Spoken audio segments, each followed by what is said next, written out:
Децата се надитрени. Нападот на гусарите се случил ненадејно. Сигурен дека безобзирниот Кука го извел многу подло, зашто нападот врз индијанците бил изведен на многу нефер начин.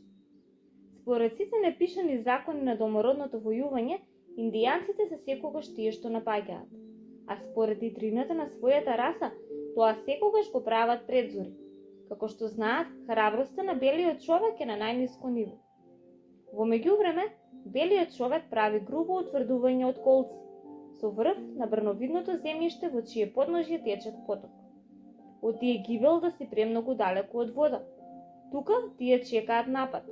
Неискусните ги стегаат револверите и газат по сувите гранчиња, додека искусните војни мирно спијат, се до предзори.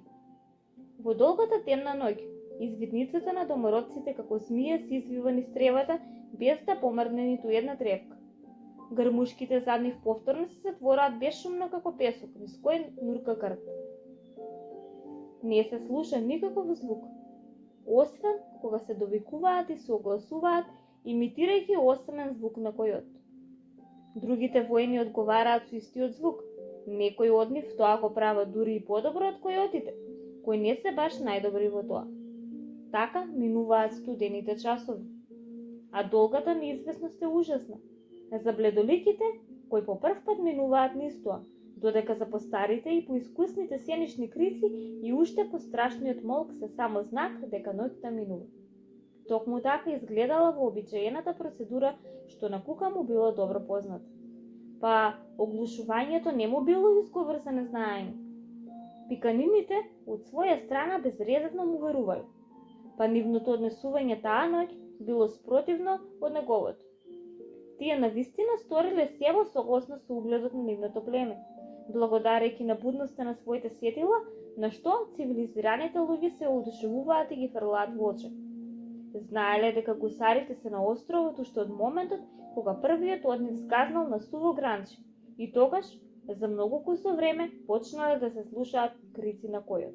Војните во мокасините завртени наопаку ја истражиле секоја стапка земја помеѓу точката каде што Кука ги истоварил своите сили, и домот под дрвјата. Откриле само една височинка со поток во подножјето, што значи дека Кука немал голем избор. Таму морал да се утврди и да чека да пукне зората. Кога се било зацртано со ѓаволска лукавост, главнината од црвенокоштите се завиткале во кебиња, па во флегматично расположение, што за нив представувало бисерна мажественост, клекнати бдееле на домот на децата во очекување на студениот момент на белата смрт. И токму таму, додека будни сонувале за сите силни маки на кои ќе го остава сораѓањето на денот, тие само уверени домородци биле најдени од подмолниот Кука. Според раскажувањата на изведувачите кои го избегнале колежот, се чини дека Кука наричето воопшто не запрел, иако е известно дека во сивилото на мугрите го забележал. Помислото да почека да биде нападнат му било во главата од првиот до последниот час, па не сакал да чека до осаме, туку само газал понатаму со единствена цел да се фрли врз нив. Што можеле да сторат збрканите изведувачи, тие мајстори на сите воени трикови, освен на овој? Освен безпомошниот да трчаат по него кобно, изложувајќи се на погледот секој пат кога ќе пуштеле тажен којотов крик.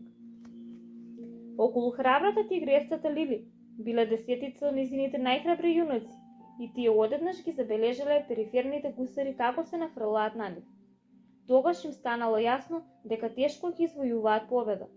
Нема да има мачење на столб, за нив сега биле само срекните ловишта. Тоа им било јасно, и како синови на своите татковци се помириле со тоа.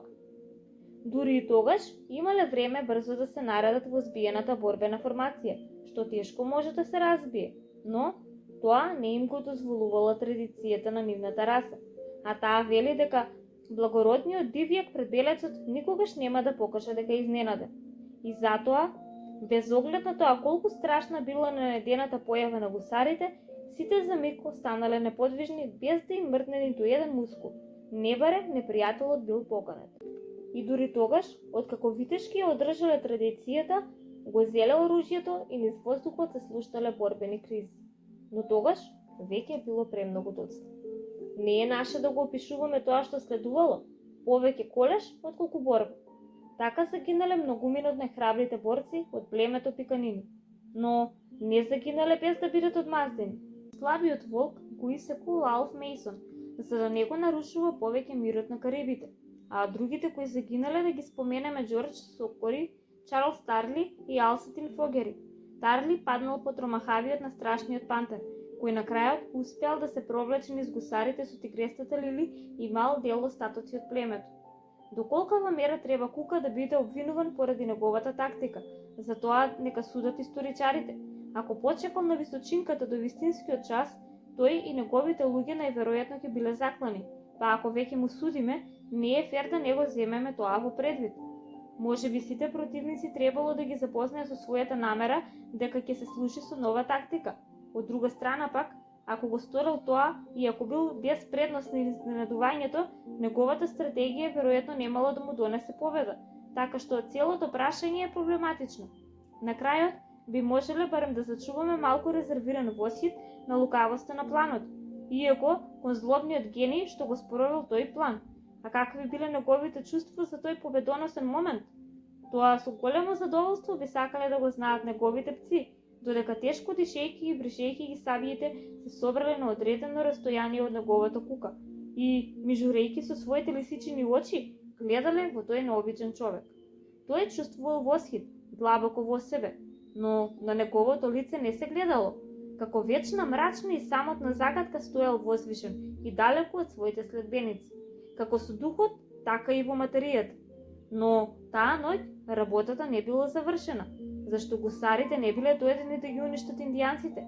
Тие биле само пчели што требало со чап да ги истераат за да стигнат до медот. Тој го сакал Пан, Петар Пан и Венди и нивната дружина, но главно Петар. Петар бил толку мало момче што било чудно зошто тој човек толку го мрази. Вистината е дека тој му ја фрдил раката на кука на крокодилот, но дури и тоа, зголемената несигурност на животот до која тоа ги довело, па и поради упорноста на крокодилот, тешко може да се објасни од масата на толку неуморлива и расипана рака. А вистината е дека во Петар имало нешто што гусарскиот капетан го бодело до лудило. А тоа не била неговата храброст, ниту пак неговиот неодолив изглед, како ни... Но добро, да не обиколуваме како мачка околу врела каша, зашто многу добро ни е познато што се случило и тоа не мораме да го кажеме. Тоа била самоувереноста на Петар. А тоа на кука му одало на нерви. Од таа железна кука ќе му загребела, а ноќе го вознемирувала како болва. Додека Петар е жив, ќе се чувствува како лаво кафес во кој влегол врабец. Сега било прашање како да се спуштат долу низ стеблата или како своите пци да ги спуштат долу. Со поглед ги барал неслабите. Тие се грчеле зашто знаеле дека тој со стап безмилосно ќе ги набива во стеблата. А во меѓувреме, што се случувало со децата? При првиот звек од оружјето ги видовме со камени хилпови, со зинати усти, со расширени раце, како бараат помош од Петар. Се враќаме кај нив кога устите им се затвараат, а рацете ги спуштаат. Пеколот над нив стивнал исто толку ненадејно како што почнал. Минал како див налет на ветар. Сепак знаеле дека со стивнување нивната судбина е запечатена. Која страна победила? Гусарите што ослушале во шуплината на стеблата, го слушнале и прашањето што го поставувало секое дете. Но леле, го слушнале и одговорот на Петар. Ако победили индијанците, рекол, ќе удрат во там-там, тоа е нивниот знак за победа. Сега Сми го нашол там-тамот, во тој момент седел врз него. Никогаш веќе нема да го слушнете, промрморил сосема нечуно, зашто најстрого им било и наредено да молча, а тогаш, на неговото чудење, Кука му дал знак да удира во там-тамот. Сми почнал да ја сваќа ужасната подмолна на таа заповед. Може би тој едноставен човек никогаш не почувствувал таква одушевеност од Кука. Два пати Сми удрил во инструментот, па застанал весело слушувајќи. Там-там, слосторниците го слушнале Петар како вика. Победа за индијанците! Утрите деца одговориле со весели извици. Милозвучната музика на црните срца горе, па во истиот час го повториле збогувањето со Петар. Тоа малку ги збунило гусарите, но сите други нивни чувства ги проколтала ниската сладост при помислата дека непријателот само што не излегол низ стеблата. Се насмеале еден со друг, триејќи ги дланките, а Кука брзо и тивко давал наредби. Покрај секое стебло по еден, а другите да се наредат во строј поради растојание од 2 метра.